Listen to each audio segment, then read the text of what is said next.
bos, pasti doyan makan ayam kan? Olahnya aja enak banget. Mau dipanggang atau digoreng crispy, menu ayam emang gak ada matinya. Tapi bos, kali ini kita nggak mau bahas kuliner ayam, melainkan cara menghasilkan cuan dari beternak ayam. Seru nggak tuh? Ayamnya pun spesial bos, khusus ayam kampung yang terkenal sehat. Kenapa kita pilih ayam kampung? Gini faktanya bos, biar kita dibilang kampung tapi harga jualnya relatif stabil dibanding ayam broiler. Permintaan setiap tahun semakin meningkat dan yang penting pemain di pasar ayam kampung masih dikit bos. Peluang banget kan itu? Yuk belajar langsung ke ahlinya, berlokasi di Parung, PT Sumber Unggas Indonesia sukses beternak ayam kampung tentunya dengan cara yang modern. Nggak cuma sukses sendirian bos, perusahaan ini juga memberdayakan masyarakat di sekitar peternakan. Kalian yang jauh juga bisa kok menjadi reseller olahan ayam kampung ini. Tapi nanti dulu, kita bahas satu-satu ya.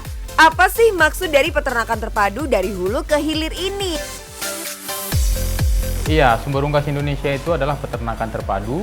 Jadi kita itu ada mulai dari anak ayam kampung, kemudian yang sudah besar, siap panen, kemudian juga ada yang potong, jadi dalam bentuk karkas, dan yang terakhir ada ayam bumbu olahan.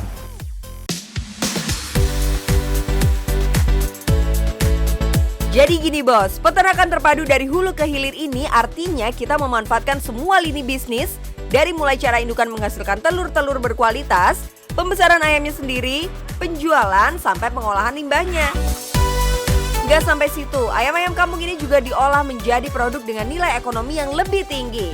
Peternakannya pun didukung oleh peralatan modern nih bos, agar produktivitas meningkat serta meminimalisir kegagalan.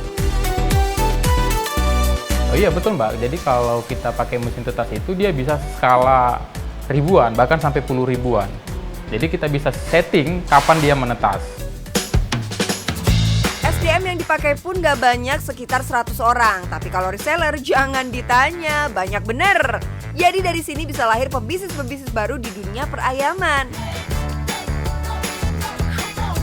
Intinya sih bos, setiap ada teknologi baru, cus pelajari. Jangan alergi dengan yang namanya inovasi. Kalau perlu berinvestasi lebih ke hal-hal yang sekiranya bakal meregu keuntungan di masa depan. Dunia ini kan selalu berubah ya. Nah makanya kita pun harus berubah. Kemana arah pasar, kita harus bisa menyesuaikan. Mengikuti arah pasar adalah jalan ninja agar bisnismu lancar. Itulah kenapa Sumber Unggas Indonesia nggak hanya menyediakan daging ayam tok nyel udah, tapi ada ayam berbagai ukuran juga. Semua ada alasannya ya bos. Produk lainnya juga ada ayam kampung giling ukuran 100 gram dan 500 gram, ceker, tulang, bahkan bruto. Karena semua ada pasarnya. Masih bingung? Kasih paham Bang Roni. Misalnya dia punya anak, lu ngasih makan anak apa sih? Hati ayam kampung, lu belinya di mana? Dan berapa belinya? Iya. Dan satu hari itu habisnya berapa gram atau berapa? Nah dari situ saya pelajarin, saya analisis, kemudian kita bikin produknya. Dan itu kita jual ke pasar dan itu diterima. Ngobrol ya bos, jangan ada jarak dengan konsumen. Berteman dengan siapapun buat curi dan cari info tentang kebutuhan pasar. Pelajari pola masak sesuai tipe konsumen. Suatu kali banyak orang bertanya, bukan hanya satu dua, banyak mencari tulang ayam kampung. Dan itu nggak pernah ada, dan memang ternyata katanya itu nggak dijual, nggak boleh. Ada aturan yang nggak boleh dijual, itu sebagai limbah. Ada orang mau bayar, dan dia mau, ya akhirnya kita siapkan. Gercep, anti wacana-wacana klub. Kalau udah tahu kebutuhan pasar, produk udah disediakan, PR selanjutnya adalah membuat orang tahu bahwa ada loh produk ini. Percuma kalau orang nggak tahu, ntar nggak ada yang beli. Disitulah peran sosmed, e-commerce, dan marketplace harus kita genjot habis.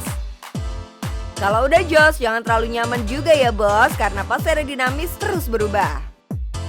Gini deh, apa sih tren yang muncul saat pandemi? Frozen food jawabannya, praktis dan tetap sehat. Kalian bisa juga loh jadi reseller, dan kita bisa cuan bos! Bener-bener ya bos, semua tentang ayam ada di sini. Mau belajar beternak, di sini ada bibitnya. Mau pakai jasa netasin telur, ada mesinnya. Mau daging olahannya, ada banget. Mau ikutan jualan juga bisa. Yang sekarang sedang berkembang adalah hilirisasinya, di mana ayam kampung olahan yang tadi sudah kita lihat dengan branding Netchick, itu sudah kita kumpulkan ada 150 outlet di Jabodetabek. Ada loh reseller yang sebulan bisa ambil 500-an daging ayam. Mau tahu omset resellernya? Kalau omset resellernya aja segitu, gimana omset kandang dengan kemampuan produksi 30.000 ekor ayam tiap minggunya ya? Waduh, awas meleduk itu kalkulator. Dah lah bosku, kita paham. Pasti kalian udah tertarik nih nyemplung dari wangi cuan perayaman duniawi.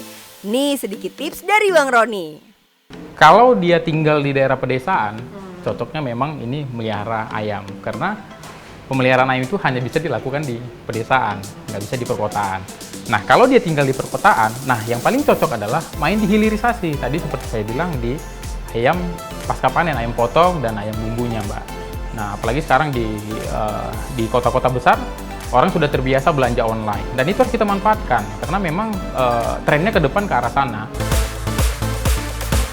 Sekarang perkenalkan nih bosku, sang peternak sejati yang passionate dan sangat mencintai profesinya, Bapak Naryanto.